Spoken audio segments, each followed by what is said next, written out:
Welcome back to Coffee and Conversation. And yes, I have a cat in my lap. Oh, he's leaving now. I guess he got tired of beating me with his tail.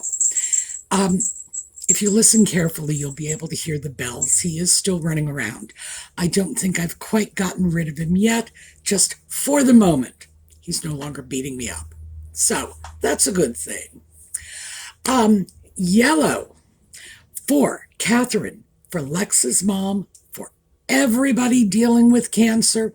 We are sending out our very best wishes. The yellow today is confined to the earrings, which fortunately for me, I tend to wear these ear cuffs quite a lot, and they have yellow stones in them. What a lucky break. Because today I'm going to be doing something for you that is really going to be better done without a fancy silk scarf around my neck. So, this is about the shoes that I showed you last week and said they were very red.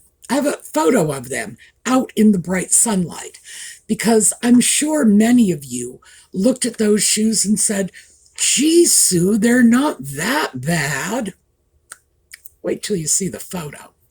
They are very red. They are berry red and very berry red. They are like a glass of Kool-Aid.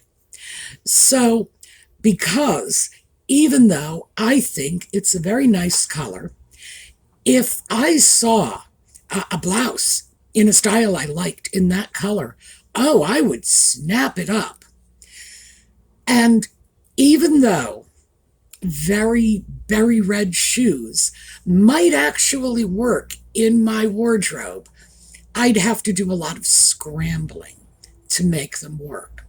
And I will scramble around to make a lot of things in my wardrobe work, but shoes are not among them. I look at my shoes as kind of the backbone of my wardrobe. This is what's there. We talked about this, 2 videos ago, I think. And I said that there are some things that you buy. You can buy them when you're in between sizes, if your weight's fluctuating, if your lifestyle is in flux, if you don't know what you're going to be doing tomorrow, but you're pretty sure it's not going to be the same thing you were doing last week. Shoes are still a pretty safe investment. As long as you're not, like last week you were on the Paris runways and next week you're going to be on a farm in Nebraska. As long as it's not really radical changes, shoes will travel with you through the ups and downs of your life. So when I look at shoes and say, well, what do I really need? I am looking for more conservative, more neutral colors and styles. Now, for those of you who remember all of the hooker shoes I got rid of 2 years ago, it wasn't always like this. I have a terrible weakness for very trashy shoes. I really do. It's like, if you can't picture a working girl in those shoes, I'm not really interested. But I had to get past that because, for starters, I'm not in my 20s anymore. And flashy sequined high heels are cute when you're in your 20s, but they're completely out of place 50 years later. So I had to sort of rein that in. And now what I'm looking at is shoes in styles and colors that are really going to support my wardrobe. Unfortunately, no matter how much I might like berry red shoes, and believe me, the part of me that was into those glitzy, glittery shoes does love a good berry red. I'm not going to get the mileage out of it I really need to. So I need to change that color. And that's what we are going to do today.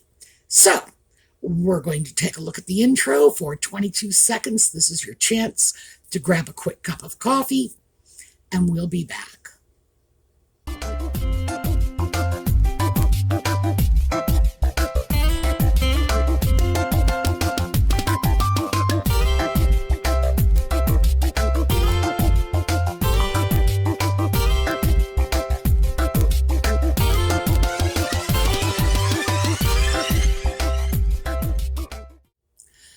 So why don't we start with a picture of the shoes in bright sunlight?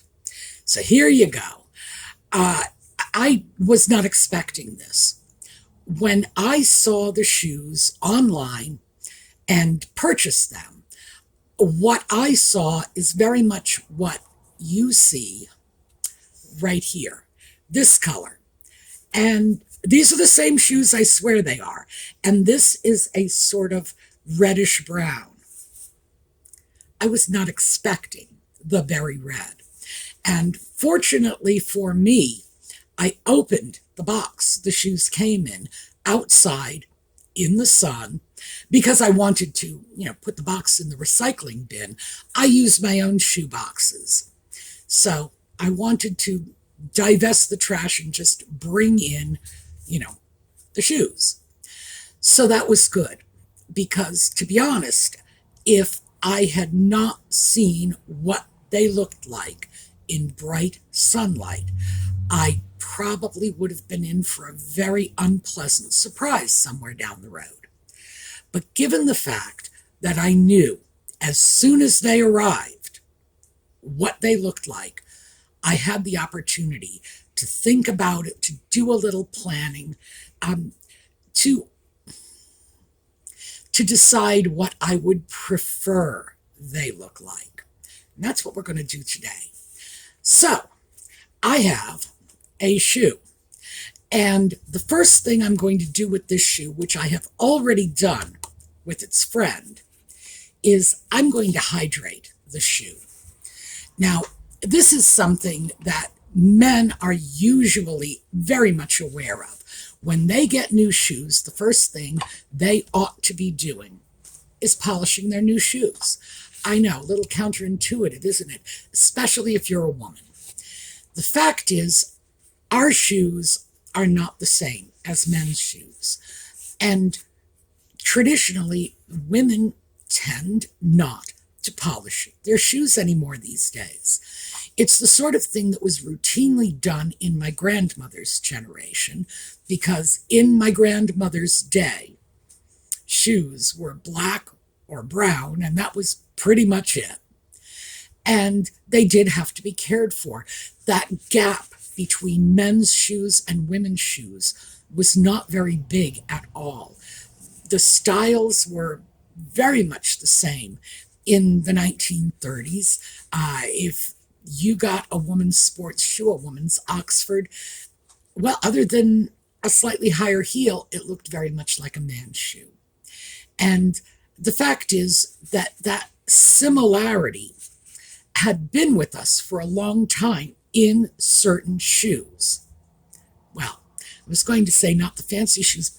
If you go back far enough in time, even the fancy velvet covered slippers were the same for both men and women.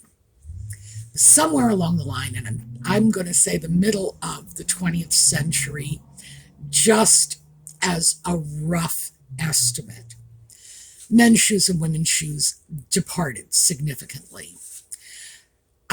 When a man buys a pair of shoes, if he says to himself, I am going to get myself a good pair of shoes, he will be saying, I think I'm probably going to pay somewhere in the $300 to $500 range, which is about what one would expect for a good pair of men's shoes.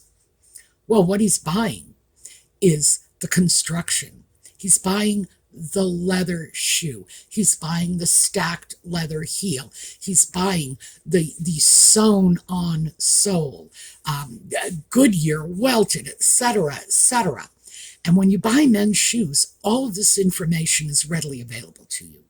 If someone is going to charge you $300 or $400 for a pair of shoes, they are going to tell you exactly how it was made, what kind of construction you can expect when you get that shoe. Women's shoes, no. Women's shoes are being sold for the style. So in that sense, we are getting a bit cheated. And I think there's a lot we can learn from men's shoe care. So let's start with this. And again, first thing we are going to do is polish the shoe. Oh, yeah, let me show you this. This is Saphir Renovateur. Saphir is one of the leading names in shoe care products, creams and polishes, waxes. It's a name that's very well known in men's shoes, but I would dare say most women have never even heard of this. This is a cleaner and hydrator. Oh, here. Let me just quickly mention, this was $15 for this little tub. And see the residue that's left in the cap? I'm not going to do any more than use that. So even though it is expensive, it goes a long way. And all I'm doing with this, let me show you, is I've got some on my paper towel and I'm rubbing it on the shoe because I want to hydrate it. The problem with getting shoes, and these shoes in particular, were on sale, which leads me to suspect they may have been sitting around for heaven only knows how long. And they are leather, and leather needs nutrients. You don't want your leather to be cracked and dried out and, pretty much worthless. By the way, I am still taking the product right out of the lid of the tub. I haven't even gone into the contents of the tub. All I'm doing is just wiping it on the shoe to hydrate it. I just want to put some moisture and some of the nutrients back into the leather before I do anything else. And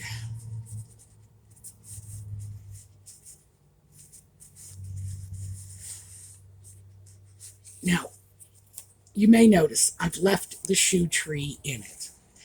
That's always a good idea when you're polishing shoes, although, quite frankly, there are many things I do with my shoes that I don't leave the shoe tree in for. For example, my suede shoes, if I'm waterproofing them, I will take out my good shoe trees and I will use some less la-la shoe trees just to be able to hold them. Oh, and here, I do want to show you this. For those of you who are wondering why you would bother to polish your shoes, notice how much of the color. Now, these shoes were clean, and this is the dye from the shoes that is on my paper towel.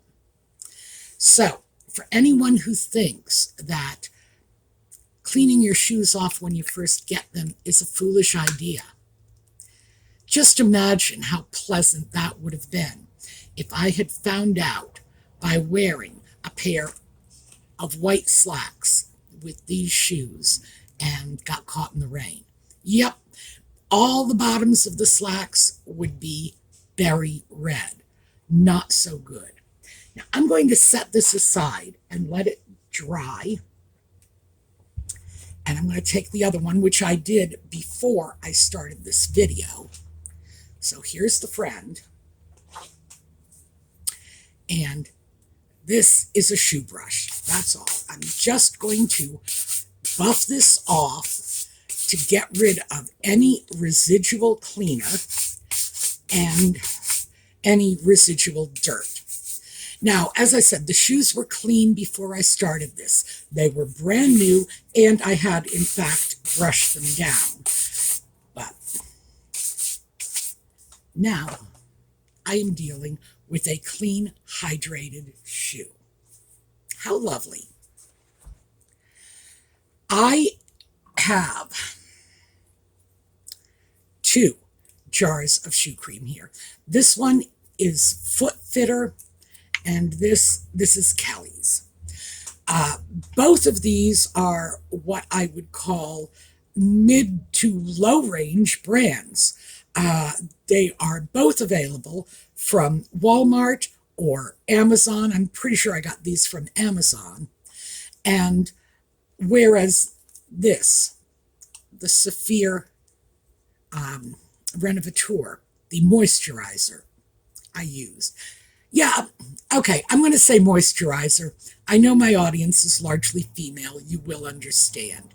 It's not a term I would use if I were talking to a largely male audience. The moisturizer. And we all know we need that moisturizer as a base layer. These are pigmented shoe creams. The Foot Fitters is black and the Kiley's is dark brown. I hope you can see the difference. Now, these, both of them, were somewhere between $7 and $8. You can get them for a lot less. I have, in fact, seen Kiwi shoe cream, not recently, because to be honest, I don't even think Kiwi is still in business anymore. But I've seen Kiwi shoe cream running for less than half this, for $2.50 to $3. I'm not a big fan of bargain basement shoe creams, especially because at $7 or $8, this is going to last me for a couple of years. And that is even with meticulous, dare I say, obsessive shoe polishing. You use so little of it, it will last you a very, very long time. So, would I quibble about a couple of dollars? Absolutely not. I will get a decent shoe cream. Am I going to pay 3 times as much to get a Saphir shoe cream? Oh, I am not.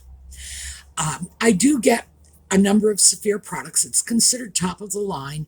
It is expensive. No two ways around it. A little pot of Saphir shoe cream this size would probably be $25. And that's buying it from Amazon. If you buy it from a fancier shoe store, yeah, maybe $30. And it's not the most expensive. There are European companies that make very, very good shoe cream. Paul Brungard out of Sweden is a very good brand. And even though their products are priced competitively with Saphir, it's going to cost you $25 to get a little pot like this sent over from Stockholm. So my advice is pass. And it's terrible because it's a good brand, and if you asked me if they were worth the money, I would have to say no, because this, instead of being the $25 that Saphir would charge you for the similar product of a similar quality, with the shipping it's going to be $50. So is that a bargain? Not even close. Something like this in the range of $7 or $8 is probably going to be perfectly good enough for whatever you need. And if you are dealing with fancy la-di-da bespoke Italian shoes and you've paid $3,000 for them, buy whatever shoe cream you want. Yeah, because frankly, if you're spending that kind of money on shoes, you're pretty crazy anyway, and I'm not going to be able to talk you out of it. So that's what we're starting with, just shoe cream. And as I say, this is Kiley's. I was going to take something out of the lid, but as you can see, I've done that already. So there's no shoe cream left in the lid. I actually have to go into the pot. And what I'm going to do with this, sorry for that brief interruption. I had dropped my brush on the floor. This is a cleaner or polish applicator brush. And this, I do not buy these brushes, by the way. If I get a large buffing brush like this, I will usually get one of these for free along with it. So I thought we would use this mostly because why not? It's here. And I might as well give you the opportunity to see how this works. I'm going to dip this into the shoe cream. Let's see, let's get a little more on here. And then I'm just going to start going over the shoe. Now I'm going over the toe portion of the shoe. because when I change the color of these shoes, I don't want to change it completely.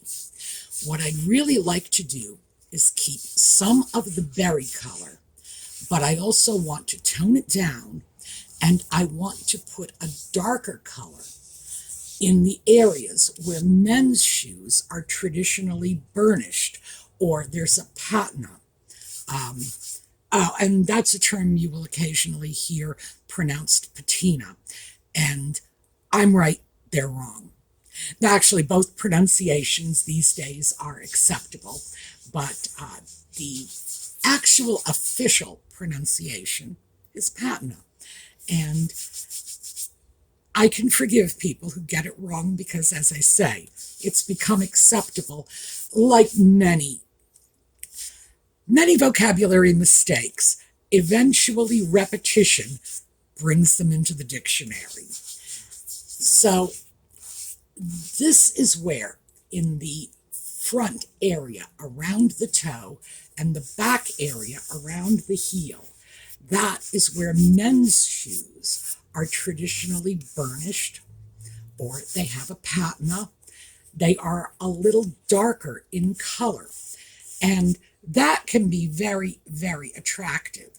Now, as I mentioned, I'm starting with the brown, and I'm going around this area because I would like to darken it, take the edge off that berry, but I'm also going right up the vamp because it would be nice if this area wasn't quite as red as you saw in the picture.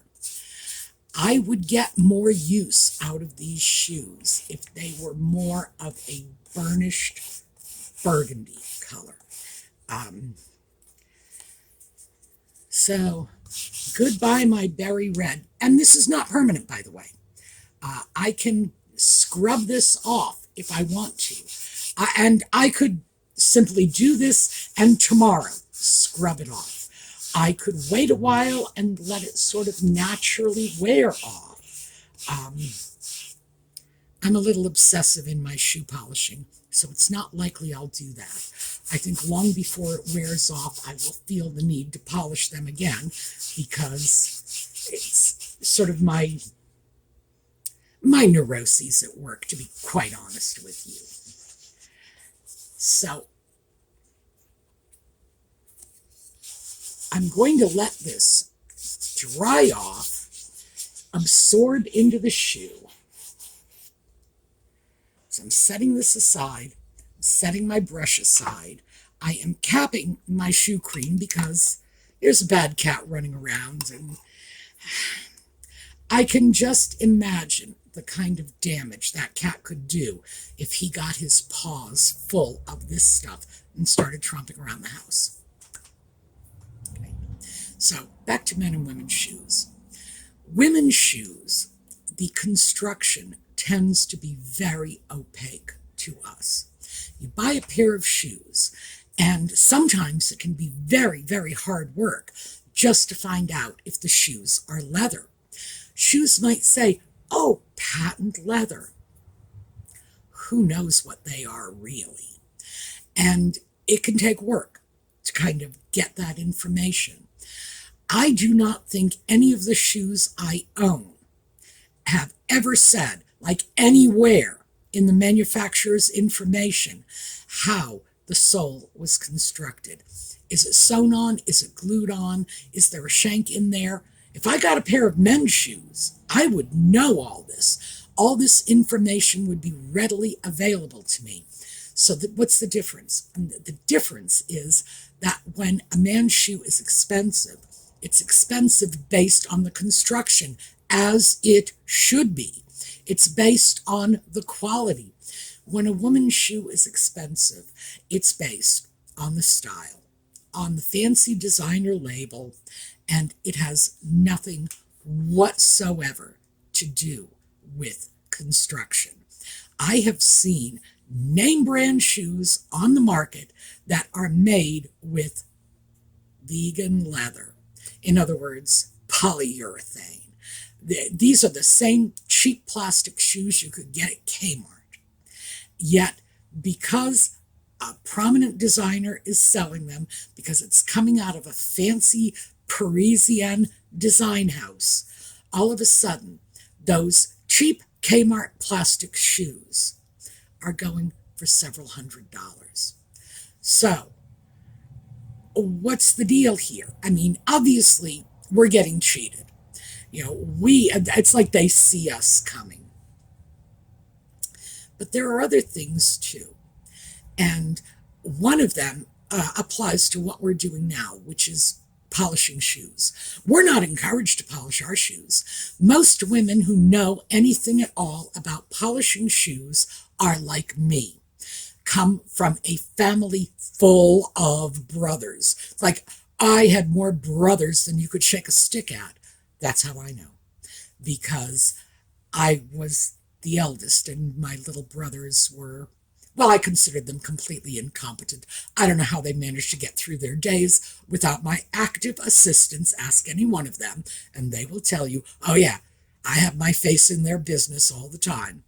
That's how I learned to polish shoes, because I had brothers to look after, because my father taught me how, so that I could teach my brothers how, and if they had only been a little bit brighter, I would have. But they never did half as good a job as I did anyway. Of course, I never gave them the chance. And blah, blah, blah, blah, blah. But that's how women learn. We learn about shoe care by taking care of the shoes of the men in our lives. And in my generation, it started when we were very little, helping our brothers take care of our shoes. Or, sitting in our father's laps when they polished their shoes. Did we polish our own shoes? No, it wasn't a thing. Also, I have to say this too. Men's shoes and women's shoes are polished very differently. There is a point when you are polishing shoes, if they are women's shoes, you're going to stop and not continue on. For me, it is going to be the point at which I am getting like a sheen on the shoe, not a shine. All right, this is dried long enough, so we're just going to buff this, and you'll have a chance to see what I mean in a second. Now, it's just one section. This is not a high gloss shine. I am not giving this a spit shine, a mirror shine, a parade shine. And it's just enough to bring up a bit of a sheen on the shoe. The reason for that, by the way, is, and this is just my own theory, that if a woman wants a very highly polished shoe, she'll buy a patent leather pump and not, a plain matte finished loafer like this. So once I get this reasonably cleaned off, I am going to go back over this and add a little more brown cream around the edge of the toe, probably a bit on the cap here and on the back, until I feel I have dulled that berry red down enough to make me comfortable with these shoes. So I'm going to take this shoe outside and take a quick picture for you. So, see the difference?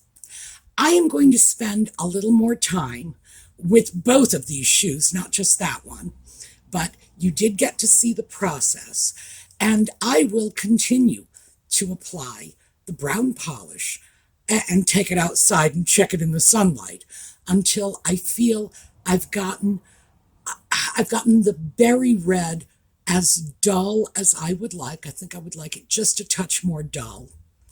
And I think I would like more burnishing on the toe and the heel. I may add a little black to it, but again, it's just taking it out of the tub and applying it. And from here on in, it's just whatever I want. How dark or how not red do I want it? But as you saw, It was so easy, I could do it sitting right here in front of you while I'm talking to you. And what can I say? It it took so little brain power to polish these shoes that I could easily keep track of a conversation while doing it. I am going to spend, as I say, more time with this, mostly because this is not like a half-hour process. In total, I would say it will probably be another half hour because I have another shoe that's still drying from the hydration process. And that shoe will take another half hour. And then I will probably take them outside, look at them, think about it, sleep on it, maybe do a little more work on them tomorrow. But it is nothing that requires any amount of thought or attention. You let your hands do it. You can do this while you're watching television. You can do this while you're talking to someone. You can't do it while you're knitting. I guess that's the only thing. But it's one of those activities that doesn't require you to fully engage with it. So when I look at something like this, I'm thinking it hardly takes any bite out of my life at all. It is taking my attention at a time when I might be, watching YouTube videos about cats or whatever. Whatever nonsense it is I see fit to do at the time. So I'm going to work on these a little more. I am, in fact, going to give you another photo of these when I am through with what I'm doing today, just so that you can see the comparison. And keep in mind, I'm doing this in gradual increments, so it could take me a lot longer than it might take you, mostly because I'm not sure how I want them to look when I'm done. And so I'd rather do it in small steps so that I can stop whenever I please, instead of doing it all at once and just say, well, this is what they're going to look like, because I have no idea what they're going to look like. We'll see together. Okay, that is what I have for you today. We are going to take a look at a slideshow on the way out. I hope to see you again tomorrow. And in the meanwhile, have a terrific day.